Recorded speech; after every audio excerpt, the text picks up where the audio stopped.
Tidak dapat dinafikan, kisah berkait dengan Ya'juj dan Ma'juj mampu membawa kesan yang sangat mendalam dalam kehidupan orang Islam. Berikutan kisahnya yang memukau serta mampu menggerunkan hati sesiapa yang mendengarnya. Majoriti ulama berpendapat istilah Ya'juj dan Ma'juj merupakan istilah yang mewakili satu kelompok dua kabilah yang telah wujud sebelum orang Arab lagi. Ya'juj berasal daripada kalimah ujaj yang bererti kering sebelum keras, atau juga ditafsirkan sebagai musuh yang datang dengan terlalu pantas. Sementara Ma'juj pula datang daripada kata akar maja yang membawa maksud menggoncangkan. Nama kedua-duanya disebutkan dalam surah Al-Kahfi ayat ke-94 yang menceritakan berkenaan penemuan sebuah kaum yang tidak mampu berbicara. Ada dua pandangan berkenaan kemunculan Ya'juj dan Ma'juj. Ada ulama berpendapat mereka hanya akan keluar sekali saja sebelum tibanya hari kiamat, dan ada juga yang berpendapat Ya'juj dan Ma'juj telah pun muncul beberapa kali sebelum membawa kehancuran terbesar tak kala kiamat hampir. Kedua-dua kumpulan ini datang daripada dua suku yang berbeza, namun mempunyai keturunan yang sama daripada anak Nabi Nuh yang bernama Yafis. Berdasarkan hadis Rasulullah SAW yang sahih, Ya'juj dan Ma'juj digambarkan sebagai bangsa yang kuat sehinggakan manusia sendiri tidak mampu memerangi mereka. Muka mereka lebar dan mata mereka agak kecil. Mereka akan datang dalam jumlah yang cukup ramai, 10 kali ganda melebihi jumlah manusia, serta mempunyai umur yang panjang. Apa yang diketahui, Ya'juj dan Ma'juj tidak berpakaian serta tidak mempunyai kediaman. Sebaliknya, mereka hanya tinggal dalam tanah yang dikorek dan hanya keluar pada waktu malam bagi mencari makanan. Terdapat banyak pendapat ulama terdahulu tentang perbuatan atau perkara yang akan dilakukan Ya'juj dan Ma'juj setelah bebas daripada kurungan mereka selama ini. Majoritinya menyebut Ya'juj dan Ma'juj akan keluar melakukan kerosakan terhadap manusia serta melakukan bermacam jenis kerosakan di muka bumi. Bergerak seperti binatang yang merangkak, Ya'juj dan Ma'juj akan menekan mangsa mereka dengan pelbagai cara tanpa mempedulikan apa sahaja sekalipun. Terdapat beberapa pendapat berkenaan tempat di mana kaum Ya'juj dan Ma'juj ini dikurung. Walau bagaimanapun, pendapat paling disokong oleh penyelidik serta ulama adalah lokasi tembok yang menghalang dua kumpulan perosak ini terletak di pegunungan Kaukasus di kawasan di antara negara Turki dan Rusia.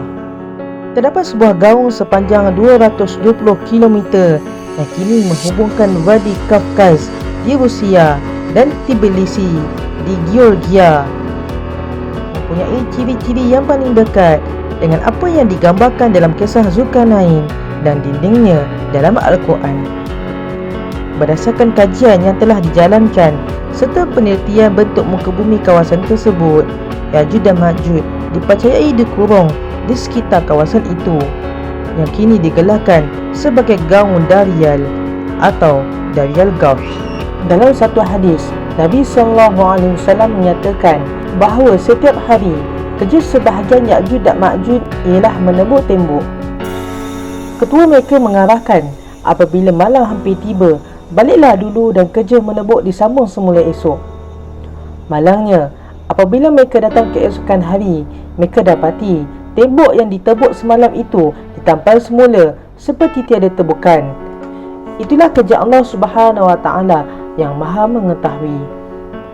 Begitulah kerja sebahagian mereka setiap hari, sehingga satu masa yang ditentukan Allah Subhanahu Wa Taala, ketua mereka akan mengungkapkan ayat dengan menyebut perkataan insya-Allah.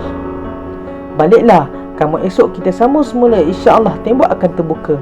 Maka dengan perkataan itulah keesokan harinya, ketika mereka datang melakukan kerja-kerja menebuk, maka tembok tersebut akan terbuka. Ini disebabkan ketua mereka menyebut perkataan insya-Allah.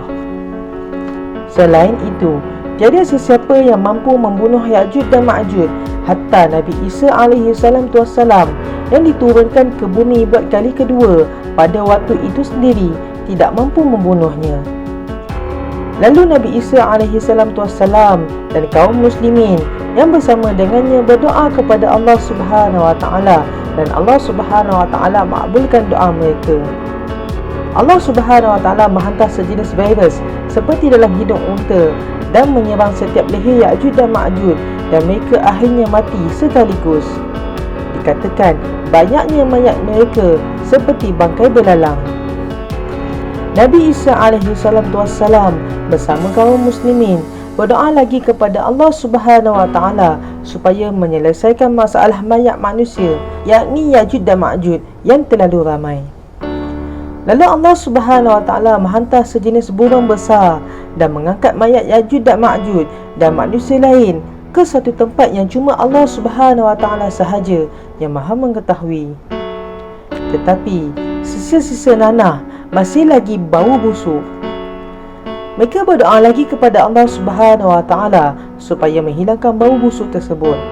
Kemudian Allah Subhanahu Wa Taala menurunkan hujan yang sangat lebat bagi membersihkan seluruh bumi dari sisa-sisa dan bau busuk daripada Ya'juj dan Ma'juj, sehinggakan air hujan yang turun seperti manik-manik yang jernih jatuh ke bumi. Semoga kita dapat mengambil manfaat daripada perkongsian ini dan penuliah hidup dengan amalan untuk menempuh ujian akhir zaman.